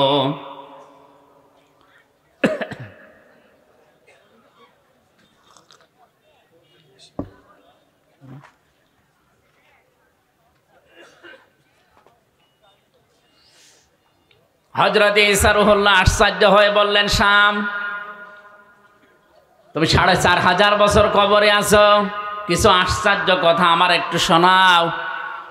শাম বলে, ঈসা রুহুল্লাহ, হে আমার চাচা যান, কারণ এক নবী আর এক নবীর ভাই, এই হিসাবে আপনি আমার বাবার ভাই, আপনি আমার চাচা। আপনাকে আমি দুইটা সত্য কথা আমার জীবন থেকে শোনাচ্ছি। তাফসিরে বাইজাবি মুফাসসির লিখেছেন, 1 নম্বরে তিনি বলেছিলেন আল্লাহর নবী ঈসা আমার চাচা। মরণের সময় হযরতে আজরাইল যখন আমাকে তাড়া করছিল, আমার রূহটাকে যখন চাপতে চাপতে শেষ পর্যন্ত আঙ্গুলের মাথা দিয়ে বের করছিল, আমি এমন কষ্ট পেয়েছিলাম ওই সময়, যে যন্ত্রণা আমি অনুভব করেছিলাম, যে তীব্র যন্ত্রণা। 4500 বছর এই কবরে পড়ে আছি, এখন ওই যন্ত্রণা আমার শরীর থেকে যায়নি, এখনো ব্যথা করে।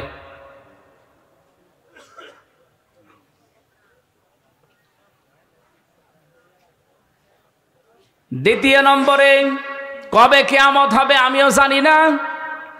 কিয়ামতের ওঠার আগ পর্যন্ত আমার শরীরের 360 জোড়া বিভিন্ন অঙ্গ প্রত্যঙ্গে জোড়া দেওয়া আছে। এই জোড়াগুলো আমার এখনো পর্যন্ত এই 4500 বছরের ভেতরে মনে হয় এখন কে যেন আমাকে পিটিয়েছে। মুফাসসির লিখেছেন শেষের দিকে, হযরতে শাম তিনি একজন নবী ছিলেন, যদি নবী নাও থাকেন তিনি একজন নবীর সন্তান। বাংলার মুসলমানেরা বলেন বিবেক দিয়ে, একজন মুসলমান নবীর সন্তান, তিনি একজন নবী, এরকম কথাও আছে। তার মরণের যন্ত্রণা যদি এরকম তীব্র হয়, 4500 বছরও তিনি ভুলতে না পারেন। আমরা যারা সাধারণ মুসল্লি, সাধারণ মুসলমান যারা, তাদের মরণের সময় কি হবে এটা আল্লাহ ছাড়া আর কেউ জানে না। এই জন্য এই মরণের যন্ত্রণা থেকে কেউ যদি রেহাই পেতে চায়, নবীজি ওই সময় আজরাইলকে বলেছিলেন, ভাই মরণের যে যন্ত্রণা সব আমার বুকের ওপরে তুমি এখনই শুরু করে দাও, কিন্তু আমার এতিম উম্মতদেরকে তুমি কিছু বলবা না। আজরাইল বলেছিলেন, না, এটা কথা দিতে পারলাম না, কিন্তু একটা কথা আপনাকে আমি দিতে পারি। কোরআনে কারিমের 6666টা আয়াতের ভেতরে সূরা বাকারার 255 নম্বর আয়াত যদি আপনার উম্মতেরা ফরজ নামাজ শেষ করার পরেই পড়ে, আর আয়াতের ভেতরে আল্লাহর 10টা ক্ষমতার কথা আছে। কয়টা বলেন বলেন? এই 10টা ক্ষমতা যদি ওর প্র্যাকটিক্যাল লাইফেও মেনে চলে, আমি আজরাইল কথা দিলাম মরণের সময় ওর কোনো শাস্তি যন্ত্রণা হবে না। মানুষ মায়ের বুকে দুধ খেতে খেতে যেভাবে ঘুমিয়ে যায় বাচ্চারা, ঠিক আমি ওইভাবে ওর জীবন কবজ করব। যে যন্ত্রণা থেকে নবীজি পর্যন্ত রেহাই পেলেন না, হযরতে শাম রেহাই পাননি, কেউ এই যন্ত্রণা থেকে বাদ যায়নি। সেখানে যে ফেরেশতা আজরাইল কবজ করবে জান, সেই যদি বলে যে আমি মাফ করে দেব, শাস্তি দেব না, এই আমলটা করলে শুধুমাত্র ফরজ নামাজের পরে আয়াতুল কুরসিতে 10টা ক্ষমতার কথা আল্লাহর আছে, এটা বিশ্বাস করে মনে প্রাণে প্র্যাকটিক্যাল লাইফে দেখাবেন, আর প্রতি 5 ওয়াক্ত নামাজের পরে একবার করে পড়বেন। আমার মনে হয় মরণের যন্ত্রণা থেকে বাঁচার জন্য এই আয়াতটা আমল করার দরকার আমাদের আছে না নেই? অল হায়াত দিয়েছেন আল্লাহ। হায়াত 5 প্রকার। কয় প্রকার? 1 নাম্বার হায়াত হচ্ছে আলমে আরওয়াহ, রুহের হায়াত বা রুহের জগৎ। সূরা আরাফের 172 নাম্বার আয়াতে আল্লাহ এই তথ্যগুলো দিয়েছেন যে আরাফের জগতে, আলমে আরওয়ার জগতে আমাদের সাথে আল্লাহর অঙ্গীকারগুলো কি ছিল, আর আল্লাহর সাথে আমাদের কথোপকথন কি ছিল। 2 নম্বর হায়াত হচ্ছে হায়াত আলমে বতুন, মায়ের পেটের জগৎ, 6 মাস থেকে 10 মাস 10 দিন পর্যন্ত। এখানে একটা ছোট্ট নিখুঁত তথ্য আছে, আলেমদেরকে বলছি। একটা মানুষ মায়ের পেট থেকে জন্ম নেওয়ার জন্য সর্বনিম্ন সময় লাগে 6 মাস। কয় মাস? বলেন বলেন। এই তথ্য আছে সূরা আহকাফে 15 নম্বর আয়াতে। আল্লাহ রাব্বুল আলামিন বলেন ওয়াসাইনাল ইনসানা বিওয়ালিদাইহি ইহসানা হামালাতুহু উম্মুহু কুরহা ওয়া ওয়াদাআতুহু কুরহা ওয়া হামলুহু ওয়া ফিসালুহু 30 শাহরা। এই খেয়াল করেন, আপনি খেয়াল করেন বেশি করে। আল্লাহ পাক বলেন পৃথিবীর যত মানুষ আছে যে ধর্মই পালন করুক না কেন, প্রতিটি মানুষকে আমি আল্লাহ সৃষ্টিকর্তা হিসাবে আদেশ করলাম, নসিহত করলাম, অর্ডার দিলাম তারা যেন তাদের মা বাবার সাথে ভালো আচরণ করে। এই আচরণ করার দায়িত্ব আল্লাহ দিয়েছেন শুধু মুসলমানদের।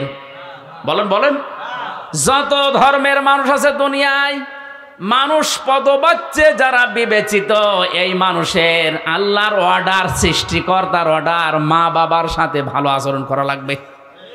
আপনি যদি দুনিয়ায় রিজিক বাড়াতে চান, আপনার সম্মান বাড়াতে চান, আপনার হায়াত বাড়াতে চান, মা বাবার সাথে ভালো ব্যবহারের কোনো বিকল্প নেই। মা বোন যারা এসেছেন, আপনার স্বামী, আপনি যদি চান সে বেশি দিন বেঁচে থাক, তার সম্মান মর্যাদা দুনিয়ায় আরো বেড়ে যাক, তার রিজিক, তার টাকা পয়সা, তার জমি জায়গা, ব্যাংক ব্যালেন্স, ব্যবসা বাণিজ্য আরো বেশি হোক, তাহলে স্বামীকে বারবার পরামর্শ দেবেন রাতে সবার সময়, স্বামী তুমি আর যাই করো, মা বাবার সাথে আর রক্তের সম্পর্ক যাদের সাথে আছে এগুলো ঠিক রাখো। অধিকাংশ স্ত্রী আরো এগুলো নষ্ট করে। কথা বলে না কেন? এগুলো যদি নষ্ট করে তাহলে সে কি তার স্বামীর ভালো চায় না অকল্যাণ চায়? ও চাচ্ছে যে আমার স্বামী আরো তাড়াতাড়ি মরে যাক, আমি আর একটা কাজ করব। ওর সম্মান মর্যাদা দরকার নেই, ওর টাকা পয়সা রিজিক আর দরকার নেই। এটা হাদিস। কোন স্বামীর যদি সম্মান মর্যাদা, তার রিজিক, তার হায়াত বেড়ে যাক, এটা স্ত্রী চায়, সে যেন অবশ্যই অবশ্যই পরামর্শ দেয়, স্বামীকে বলে স্বামী তুমি যাই করো, মা বাবার সাথে ভালো আচরণ করো। আশা করছি মা বোনেরা আমাদের দিকে তাকিয়ে হলেও এটা করবে। যদি না করে বুঝবেন আপনার বউ চায় যে আপনি মরেন। যে স্ত্রীর কারণে আপনি মা বাবার সাথে খারাপ আচরণ করতে বাধ্য হন, আপনার হায়াত কমে যাচ্ছে, আপনার সম্মান মর্যাদা থাকলেও আল্লাহ নষ্ট করে দেবে। আমার মূল কথা ছিল, আল্লাহ পাক বলেন ব্যাখ্যা দিয়েছি এইটা ভালো ব্যবহার করবা, কারণ হচ্ছে তোমার মা তোমাকে কষ্টের পরে কষ্ট সহ্য করে পেটে বহন করেছে। সালাসোনা শাহরা, 30 মাস। কয় মাস? 30 মাস বহন করে।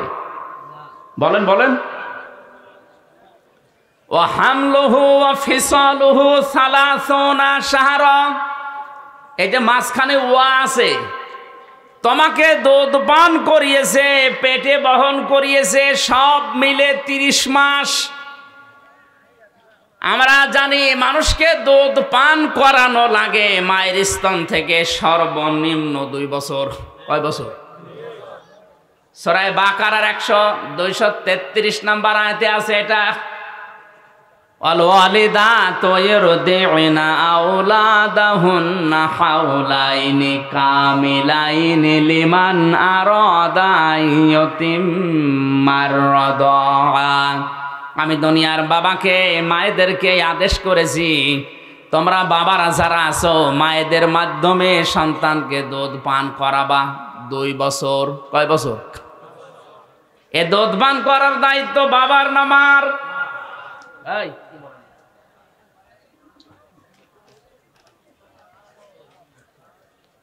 ইয়ারদিউনা আওলাদাহুন্না হাওলাইনি কামিলাইনি ইউতিম্মার রাদা। শব্দটা মোজারে, মুয়ান্নাস না, এটা হচ্ছে মোজাক্কার শব্দ, পুরুষের জন্য আল্লাহ ব্যবহার করেছেন। এই আয়াত দ্বারা বোঝা যায় দুধ পান করার দায়িত্ব বাবার। বাবা টাকা পয়সা খরচ করে হলেও মাকে দিয়ে এই দায়িত্ব পালন করাবে। মা যদি দুধ পান না করায় মায়ের গোনা হবে না। বাবা যদি টাকা পয়সা দিয়ে খরচ করে হলেও সন্তানকে বাঁচিয়ে রাখার জন্য মাকে দিয়ে দুধ পান করায়, এটা বাবার দায়িত্ব।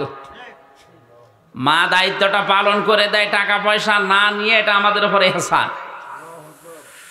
আমার ভাইরা, আমি ইতিম্মার ব্যাখ্যাটা এখন যাচ্ছি না। আমার শব্দটা 2 বছর বাদ চলে গেল, 24 মাস, 30 মাসে আর কয় মাস থাকে বলেন বলেন? মুফাসসিরিন ইকরাম লিখেছেন একটা মানুষকে কমপক্ষে মায়ের পেটে থাকা লাগবে সর্বনিম্ন 6 মাস। বিজ্ঞানে আয়াত গবেষণা করে জানিয়েছে 6 মাসের আগে কোনো সন্তান যদি দুনিয়ায় আসে, ওটা তার বাবার বৈধ সন্তান না, ওইটা হচ্ছে অন্য বাবার দেওয়া। বলে ওইটা কি? জারজ। বলেন না কেন? বলেন বলেন। সূরা কলমের 13 থেকে 17 পর্যন্ত এখানে প্রায় 13টা গুণ, 9টা গুণ আছে। যারা যারো সন্তান দুনিয়ায়, এদের 9টা গুণ আল্লাহ এখানে দিয়েছে। পৃথিবীতে যারা যারো সন্তান, তাদের 9টা গুণাবলী আছে। 1 নম্বরে গুণাবলী, এরা কোরআন বিরোধী। বাংলাদেশ সমাজ, বিশ্বে যারা সত্যি সত্যিই কোরআনের আলোচনা বিরোধী, কোরআন বিরোধী, এদের জন্ম আল্লাহ ছাড়া আর কেউ জানে না। ওর মাও যদি বলে না এটা আমারই, আমার বিশ্বাস হবে না। এজন্য আপনার জন্ম হয়তো ঠিক আছে, কোরআনের বিরুদ্ধে যে নিজের জন্ম খারাপ করবেন, এমন কপাল পোড়া আপনি হবেন। আপনি থেমে যান।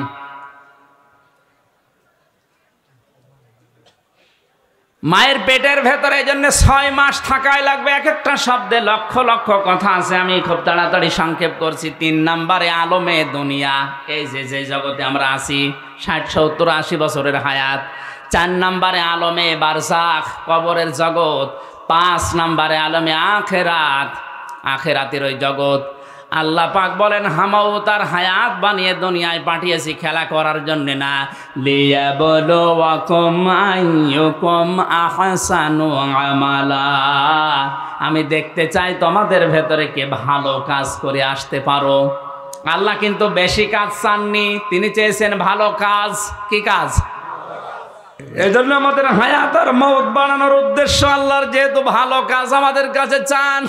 ভালো কাজ করার জন্য 4টা শর্ত লাগে। কয়টা? বলেন বলেন। 1 নম্বরে ভালো কাজের শর্ত হচ্ছে ওর ভেতরে ইখলাস লাগবে। 2 নম্বরে নিয়ত করা লাগবে, খাঁটি খালেস নিয়ত হওয়া লাগবে। 3 নম্বরে ধৈর্য থাকা লাগবে। 4 নম্বরে ওই কাজ করতে হলে আপনাকে এলেম অর্জন করা লাগবে, জ্ঞান লাগবে। ভালো কাজ হওয়ার জন্য শর্ত কয়টা? আরো জোরে বলেন বলেন। 1 নম্বরে এলেম, 1 নম্বরে, 2 নম্বরে ধৈর্য, 3 নম্বরে খালেস নিয়ত, 4 নম্বরে ইখলাস। উল্টা পাল্টা করে হলো অসুবিধা নেই। 4টা শর্ত যদি না থাকে, ও কাজ বেশি হতে পারে কিন্তু এটা ভালো কাজ না। দুনিয়াতে সব চাইতে বড় ভালো কাজ কোনটা, ওটা বলবে আমির হামজা। কে বলবে? বলেন বলেন। আল্লাহ রাব্বুল আলামিন সব চাইতে ভালো কাজ কোনটা, ওইটা কোরআনে কারিমে জানিয়েছে। আমি এক কথাই বলছি, ইয়া আইয়ুহাল্লাযীনা আমানু হাল আদুল্লুকুম আলা তিজারাতিন তুনজিকুম মিন আযাবিন আলীম। ইমানদারেরা, তোমাদেরকে আমি একটা ব্যবসার কথা দালালাত করব না, বলে দেব না, যে ব্যবসা করলে জাহান্নামের আগুন থেকে তোমরা মুক্ত হয়ে যাবে। তো উমিনুনা বিল্লাহি ওয়া রাসূলিহি ওয়া তুজাহিদুনা ফি সাবিলিল্লাহ বিআমওয়ালিকুম ওয়া আনফুসিকুম। এ পর্যন্তই শেষ। একটু ভালো করে খেয়াল করবেন, ভালো কাজ কোনটা, ওইটাকে আমির হামজা বলছে না আল্লাহ বলছে? তোমরা বিশ্বাস করবে আল্লাহর প্রতি, রাসূলের প্রতি, আর এই বিশ্বাসের দাবি অনুযায়ী জান আর মাল দিয়ে আল্লাহর দিনকে জমিনে কায়েম করার জন্য জিহাদ করা লাগবে। এটা ভালো কাজ। কে বলছেন? যালিকুম খায়রুল লাকুম। এইটাই ভালো কাজ। এইটাই বলেন বলেন। এইটাই ভালো কাজ। আল্লাহ রাসূলকে আমরা যারা বিশ্বাস করি, এই দাবি অনুযায়ী জান আর মাল যাদের আছে, আমাদের একটাই টার্গেট হওয়া লাগবে, কি করে আল্লাহর জমিনে আল্লাহর দিন কায়েম হয়। এইটাই ভালো কাজ। ইন কুনতুম তা'লামুন, যদি তোমরা জানো। আল্লাহ পর্যন্ত বলে শেষ করে দেননি। আল্লাহ রাব্বুল আলামিন বলেন, হুয়াল আজিজুল গফুর, আমি কিন্তু আজিজ, আমি গফুর। আজিজ কাদের জন্যে আর গফুর কাদের জন্যে? আজিজ হচ্ছে আমি আল্লাহ তাদের জন্যে, যারা এই ভালো কাজটা শোনার পরেও দুনিয়ায় করে না, তাদের জন্য আমি শক্তিশালী, আমি মহাশক্তিধর। তারা আমার শক্তি সম্পর্কে জানে না। তাদের রক্তের ভেতরে 5 প্রকার ক্যান্সার আমি আল্লাহ দিতে পারি, যে কোনো এক প্রকার লাগিয়ে দিলে ওর বাহাদুরি শেষ হয়ে যায়। আমি কিন্তু আজিজ, আমি কি 2 নাম্বারে আমি গফর। আমি কাদের জন্য গফর? আল্লাহর জমিনে আল্লাহর দিন কায়েম করতে গিয়ে যদি ভুল ত্রুটি হয়েও যায়, আপনার কর্মপদ্ধতি যদি ভুলও হয়ে যায়, আপনার কাজ কারবার যদি কোনো ত্রুটিপূর্ণ থাকে, আমার আল্লাহ গফর নামের খাতিরে মাফ করে জান্নাতে দিয়ে দেবেন। আল্লাহ এই আয়াত দুটা বাস্তব জীবনে আমাদের আমল করার তৌফিক দিন, আমিন। বারাকাল্লাহু লানা ওয়া লাকুম ফিল কোরআনিল আযীম। মোনাজাতটা করছি মুসাফির অবস্থায় করে যান। আল্লাহুম্মা আমিন। ربنا ظلمنا أنفسنا وإن لم تغفر لنا وترحمنا لنكونن من الخاسرين। রব্বুল আলামিন মধ্যম কুতুব দিয়া যুব ব্যবসায়ী ভাইদের উদ্যোগে তাফসীরুল কোরআন